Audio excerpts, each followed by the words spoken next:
அது அது அப்படிங்கிற மாரி சொல்ல வர, அப்ப வெளியே இருந்து ஹெல்ப் பண்ணுங்க அப்படிங்கிற மாரி சவுண்ட் கேட்குது. இந்த சவுண்ட கேட்டோனேவும் நம்ம 2 பசங்களும் வெளிய என்னதான் நடக்குது அப்படிங்கிற மாரி வெளிய போய் பார்த்தா, வெளிய அங்க இருக்கிற எல்லாருமேவும் ஒரு மாரி பரபரப்பா அங்கிட்டும், இங்கிட்டும் ஓடிக்கிட்டு இருக்காங்க.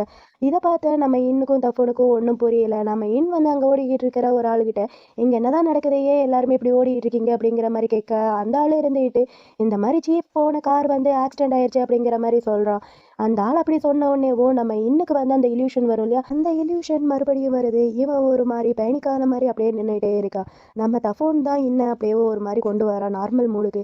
"இங்க பாரு, நீ உன்ன கண்ட்ரோல் பண்ணிக்க, என் பின்னாடியே ஃபாலோ பண்ணி வா" அப்படிங்கிற மாரி நம்ம தஃபோன் வந்து கிட்ட சொல்லிட்டு, தம்பி ஓடி வந்து போக்கிட்ட, "பீத்தாக்கு என்ன ஆச்சு?" அப்படிங்கிற மாரி கேட்க, அதுக்கு போக்கு இருந்துட்டு, "உன்னோட ஆர்கன்ஸாக்கெல்லாம் எந்த ஒரு டேமேஜ் ஆன மாரி தெரியல. ஆனா பிளட் வந்து நெறையவே லாஸ் ஆயிருச்சு.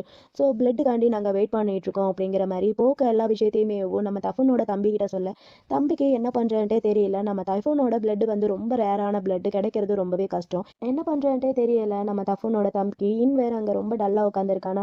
தஃபூனோட தம்பி பக்கத்துல போய் உட்காந்து சமாதானப்படுத்திட்டு இருக்கான். "ரொம்பவே தேங்க்ஸ் என்னோட பிரதரை நீ பத்திரமா பார்த்துக்கிட்டதுக்கு" அப்படிங்கிற மாரி தஃபூனோட தம்பி நம்ம கிட்ட சொல்ல, இருந்துட்டு, "இல்ல நான் இன்னும் கொஞ்சம் பத்திரமா அவனை பார்த்துருக்கணும். அப்படி பார்த்துருந்தேன்னா இப்படி நடந்திருக்காது. இந்த மாரி கன் ஷூட் நடந்திருக்காது" அப்படின்னு சொல்லிட்டு நம்ம வந்து ஃபீல் பண்ணிட்டு இருக்கா. எல்லாமே அவனோட தப்பு தான் அப்படிங்கிற மாரி அவன் நினைச்சிட்டு இருக்கான்.